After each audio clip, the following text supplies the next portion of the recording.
বাইরের ওয়েদারটা আজকে বেশ হাওয়া দিচ্ছে, কি সুন্দর।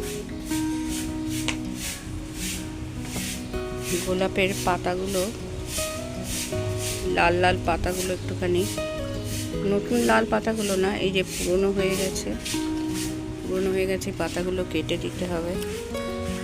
ছোট ছোট গাছগুলো এই শুকিয়ে গেছে যে পাতাগুলো ফেলে দিতে হয়। এটা ছোট্ট একটা বেল ফুলের গাছ।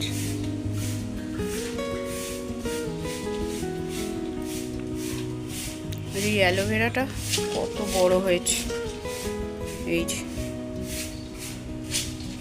অনেকটা বড় হয়েছে। এখানে মানি প্ল্যান্টের গাছগুলো শুকিয়ে গেছে, এই পাতাগুলো এগুলো কেটে দিতে হবে পরে।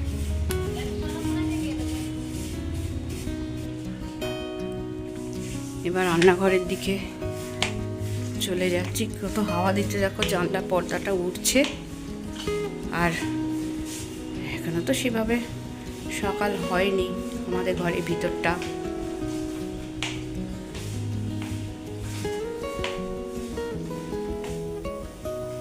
জানলাগুলো খুলে দিয়ে আসি।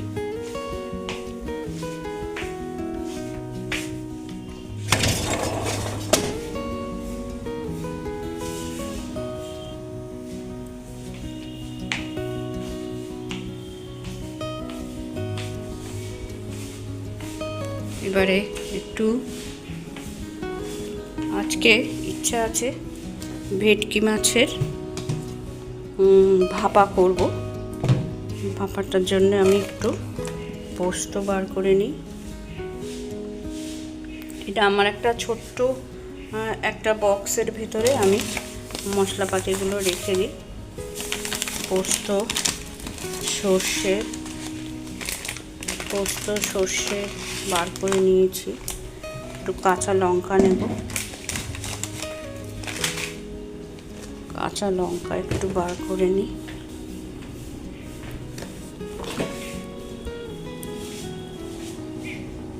ফ্রিজের ভিতরে এই যে আমার কাঁচা লঙ্কাটা এখানে আছে, এর ভিতরে আছে কাঁচা লঙ্কা, বার করে নেব। চলো পোস্ত আর কাঁচা লঙ্কাটা বার করে নিই।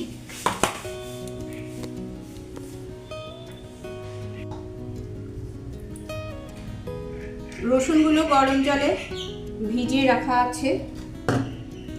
নারকেল কোড়া নিয়ে নিয়েছি,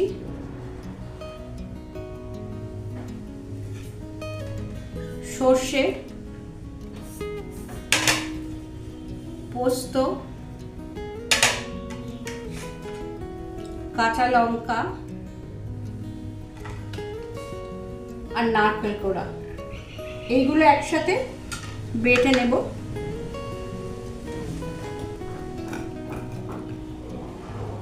বেটে নিয়েছি, এই যে পোস্ত, সর্ষে, নারকেল, কাঁচা লঙ্কা।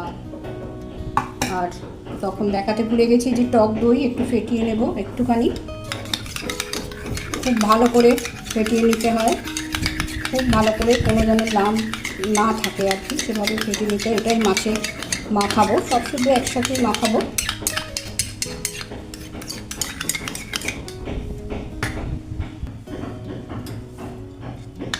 আমার ইউটিউব পরিবারের সমস্ত বন্ধুদের আন্তরিক শুভেচ্ছা জানিয়ে আজকের ভিডিওটা শুরু করেছি। তাহলে কুমকুমের রান্না আজকে দেখছো ভেটকি মাছ ভাপা। আচ্ছা, আমি এইবার এখানে বাটনাটা দিয়ে দিচ্ছি, যেটা সর্ষে, পোস্ত, নারকেল, কাঁচা লঙ্কা বেটে একসাথে রাখা আছে। এটা দিয়ে আগে ভালো করে মাখিয়ে নেব। এবার টক দইটাও দিয়ে দিলাম।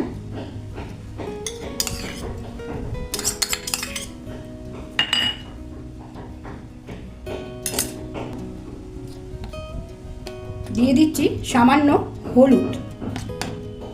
সামান্য বলতে গিয়ে একটু বেশি পড়ে গেছে, যাই হোক মাছ অনুযায়ী বেশি নয়। এবার দিয়ে দিচ্ছি লবণ। আমার এই বাটনার সাথে সামান্য লবণ আছে যদিও, তাও আন্দাজে আমি একটু লবণ দিয়ে দিলাম। দিয়ে দিচ্ছি সামান্য একটু চিনি, অল্প একটু, হাফ চা চামচেরও কম চিনি দিলাম, নয়তো কিন্তু টেস্টের ব্যালেন্সটা হবে না। এবারে যেটা মেন ইনগ্রেডিয়েন্টস, এইবার দেব একটু কাঁচা সর্ষের তেল। এই কাঁচা সর্ষের তেলটা এখন অল্প দিচ্ছি, পরে যখন বসাবো তখন আবার দেব। এবার আমি একটু মাখিয়ে নিই সব একসাথে।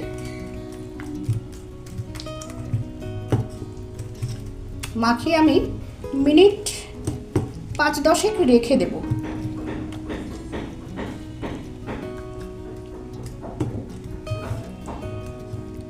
এই রান্নাটা যে কোনো কিছুর সাথেই খাওয়া যাবে। ভেটকি ভাপা তোমরা সবাই করেছো, সবাই জানো কিভাবে করতে হয়। আমি করছি তাই তোমাদের সাথে শেয়ার করছি। এরমভাবে একবার ভেটকি ভাপা করে দেখো। আমি আজকে কিভাবে বসাবো জানি না, দেখছি। মাইক্রো ওভেনে করবো ভেবেছিলাম, সবে লোডশেডিং হয়ে গেল।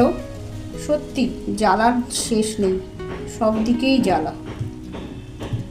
যাই হোক, মাখিয়ে আমি এখন রেখে দিই, তারপর দেখি যদি পাওয়ার এসে যায়।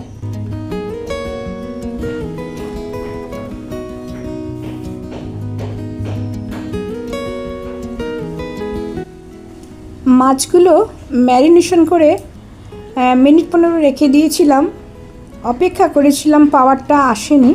তাই আমি এখন একটা টিফিন বাটির মধ্যে মাছগুলো সাজিয়ে নিচ্ছি।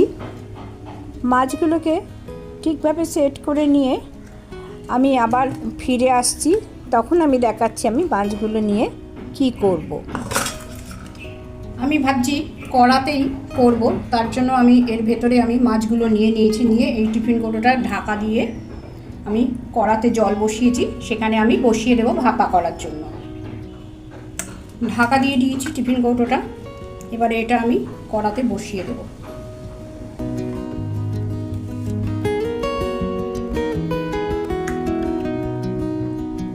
উঁচু ঢাকাটা খুলে একটা পাতলা ঢাকা দিয়ে দিয়েছি, নয়তো এই উপরেই চাপাটা দেওয়া যাচ্ছিল না। এবারে গ্যাসের ফ্লেমটা আমি একটু কড়াটা সোজা করে বসাই। গ্যাসের ফ্লেমটা অন করে দিলাম। এটা এখন মিনিট 10 হোক, কিছুক্ষণ বাদে আমি একবার ভিতরে উল্টে দেব। চলো এটা রেডি হোক, তারপর আমি আবার ফিরে আসছি।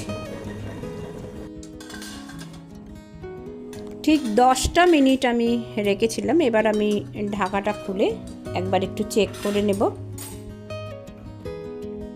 একদম হয়ে গেছে, একদম পারফেক্ট হয়েছে। তাহলে দেখতে পেলে কত তাড়াতাড়ি, মাত্র 10টা মিনিট আমি গ্যাসটা জ্বালিয়েছিলাম। তাছাড়া সবটাই তো আমি হাতে মাখিয়েছি, বাটনা বেটেছি। তাহলে খুবই অল্প সময় রান্না করে নেওয়া যায়। এই রান্নাগুলোই সাম্প্রতিককালে করে নেওয়া উচিত। এবার আমি একটি প্লেটে সার্ভ করে নিচ্ছি মাছগুলোকে। তাহলে এই রকম অল্প সময় তোমরা যারা রান্না করার পক্ষপাতী, আমাকে কিন্তু অতি অবশ্যই কমেন্টে জানিও। আর আজকের রান্না ভালো লাগলে অতি অবশ্যই একটা লাইক করে দেবার অনুরোধ করলাম। আর শেয়ার করবে কি না, এটা আমি তো অনুরোধ করবই, তবে এটা সম্পূর্ণই তোমাদের নিজস্ব মতামত। এবার আমার জানলার পাশে এসব পাখি দেখাই। দেখো, রান্নাঘরে জানলার বাইরে দেখো, এখনও জানলার কাঁচটা সরাইনি। একটা মেয়ে কোকিল আর একটা পুরুষ কোকিল দুজনে মিলে খাচ্ছে কুটকুট কুটকুট করে। ওই আমি ঝুড়ি ভাজা দিয়ে রাখি, ছোলা ভাজা ঝুড়ি ভাজা দিয়ে রাখি, সেইগুলো খাচ্ছে। দেখো কি করছে, একজন একেবারে গ্রিলের ওপরে উঠে গেছে। তাহলে দেখলে কি সুন্দর ওরা খাচ্ছে দুজনে একসাথে মিলে। আর আজকের ভিডিওটা আমি তাহলে একদম শেষের পর্যায়ে নিয়ে চলে এসেছি। তোমাদের রান্না দেখালাম, ছেলে কোকিল মেয়ে কোকিল দুরকম কোকিল দেখালাম। তোমাদের কতটা ভালো লাগলো আমাকে কিন্তু অতি অবশ্যই কমেন্টে জানিও। পরের দিন চলে আসছি আবার নতুন কোনো সুন্দর ভিডিও নিয়ে। ভালো থেকো, সুস্থ থেকো, সবাই আনন্দে থেকো। ধন্যবাদ।